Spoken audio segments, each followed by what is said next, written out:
Este assunto é de suma importância, pois eu resolvi dar continuidade ao que foi dito anteriormente no vídeo sobre a importância de não movimentar intensos fluidos energéticos em locais públicos, pois assim estaríamos chamando a atenção de espíritos que não querem o nosso bem. Existem locais e ambientes que aparentemente, aos olhos externos, são locais inofensivos, tranquilos, mas que na contraparte astral, na verdade, são locais permeados por um alto fluxo de antimatéria e energias mórbidas e deletérias que prejudicam quem se direciona até lá. Um dos primeiros que eu poderia citar seria bares, quiosques e boates. Devemos entender algo. Primeiramente, os fluidos contidos nesses locais são fluidos de vícios.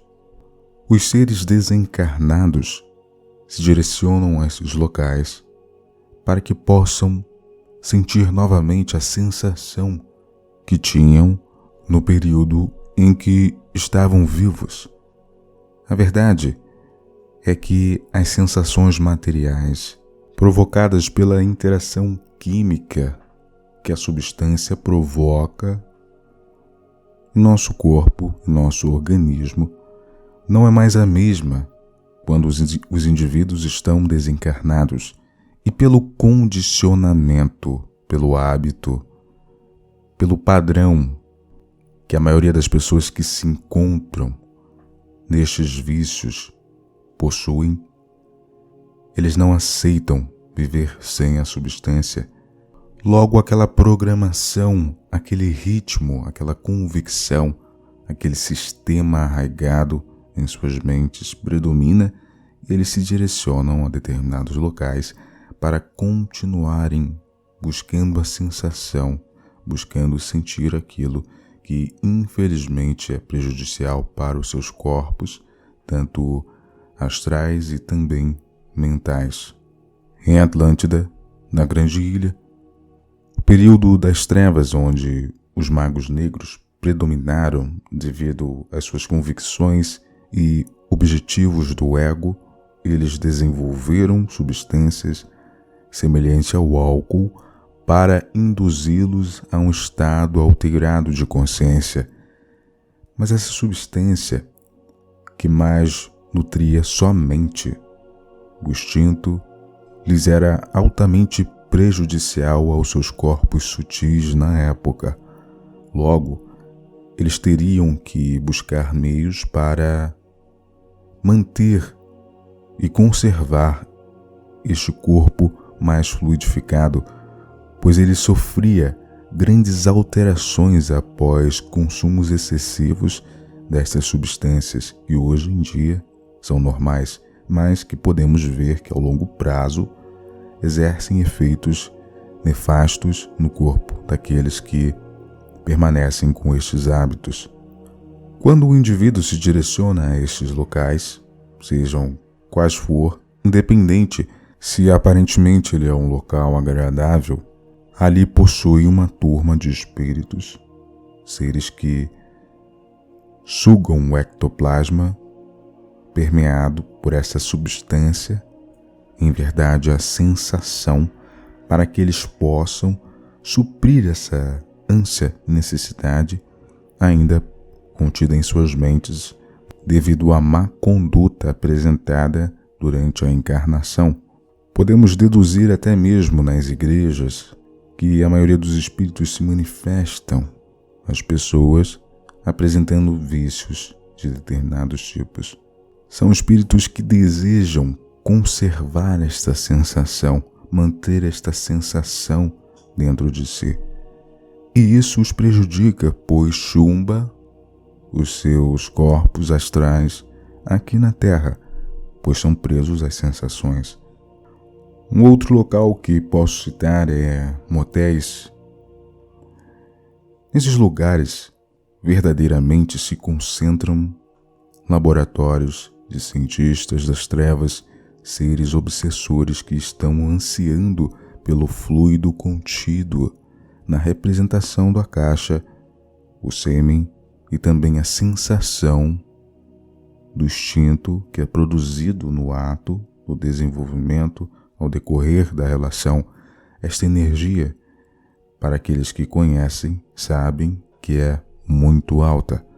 A energia gerada pela interação sexual é uma das mais altas que podemos conceber, e é unicamente pela junção do positivo e do negativo, ou masculino e o feminino, que pelas vias normais pode-se conceber um filho, e devido a esta alta quantidade de energia que todo este processo complexo de fecundação pode ser desenvolvido.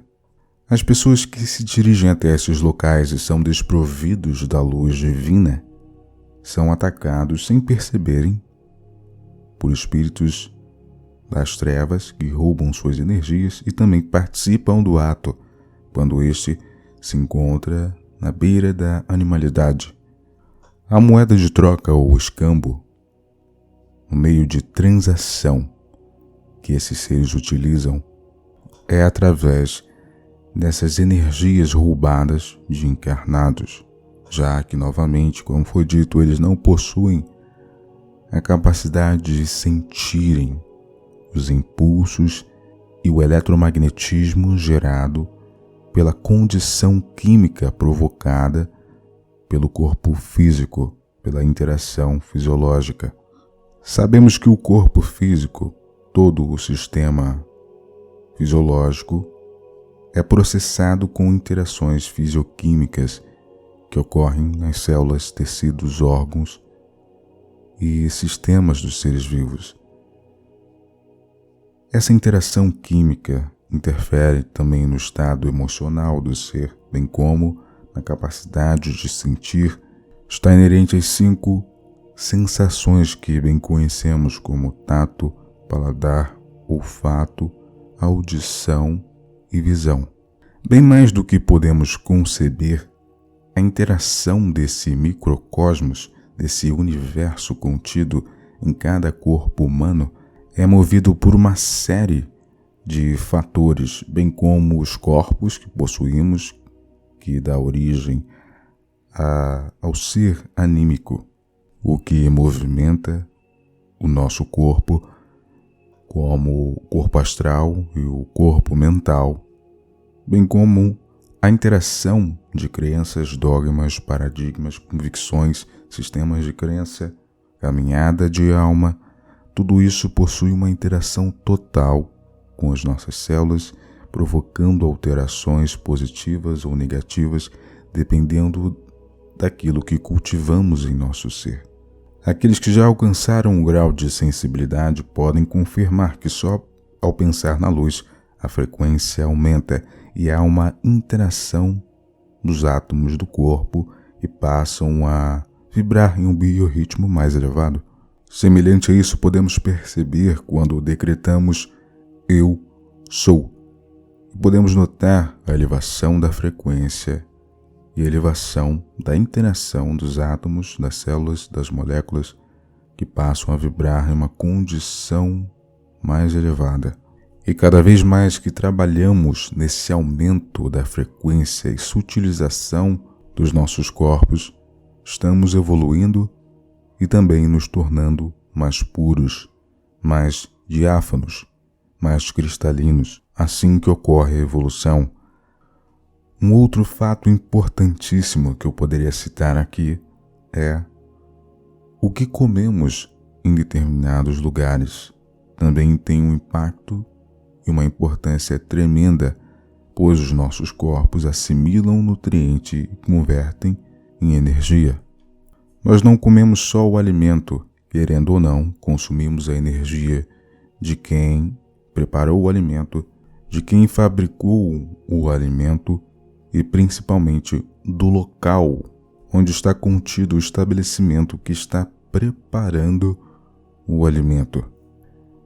O correto para o estudante seria abençoar mentalmente, pois a energia é direcionada com a mente. Tudo aquilo que consome, tudo aquilo que ingere, recorrendo à presença eu sou para que purifique a estrutura molecular contida no alimento.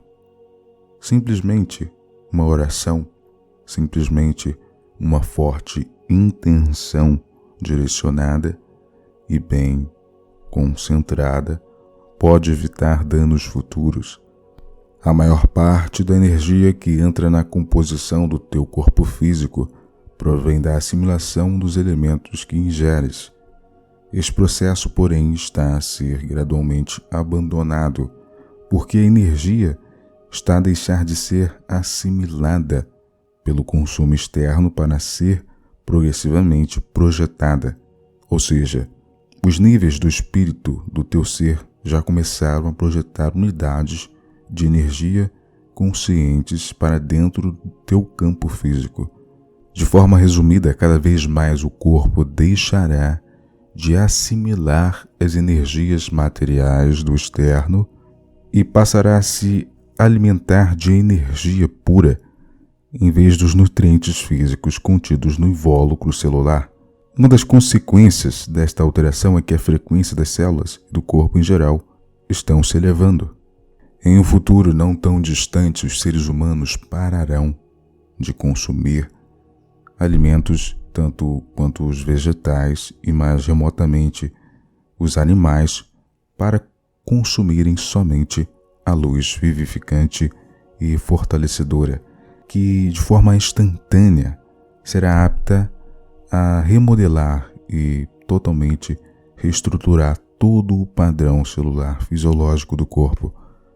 Os irmãos que desejam entender mais sobre o processo de cocriação da realidade, bem como informações detalhadas como essas e de forma mais elucidativa ainda, podem estar acessando o primeiro link na descrição. Eu agradeço do fundo do coração por todo o amor, todo o carinho e tento retribuir isso nestas informações e conhecimentos importantes que compartilho aqui para vocês, meus irmãos. Que a luz do Espírito Criador esteja sempre iluminando seus passos.